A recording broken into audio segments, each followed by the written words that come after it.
افزو در مرز ولایت سوغد تاجیکستان با ولایت بادکند قرغیزستان تا رفت بوغرنج می شود. به گفته ساکنان، رئیس شهر اسفره بهاوالدین بهادرزاده روز 29 اپریل در دهه مرز خواجه اعلی از تیر ساکنان دهه کوکتاش جراحت برداشته به بیمارستان شهر خوجند انتقال داده شده است. ساکنان میگویند بهادرزاده برای مذاکرات آمده بود و وقتی تیر خورد که در انتظاری رئیس نویه بادکند با ساکنان در نرز درگات گلفنوی صحبت داشت. بهاوالدین بهادرزاده 45 سال داشته ماه ینور سال 2020 شهرداری اسفره تعیین شد.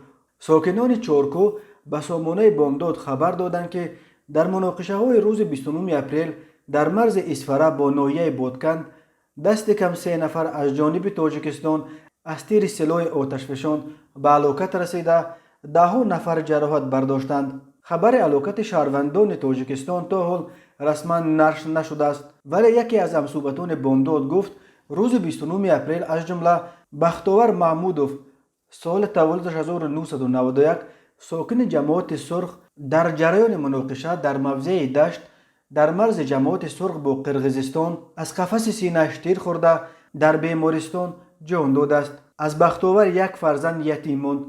جانب قرغیزستان تا این ساعت هلاکت یک ساکن و جراحت برداشتن 17 نفر دیگر را از آن طرف تصدیق کرده است.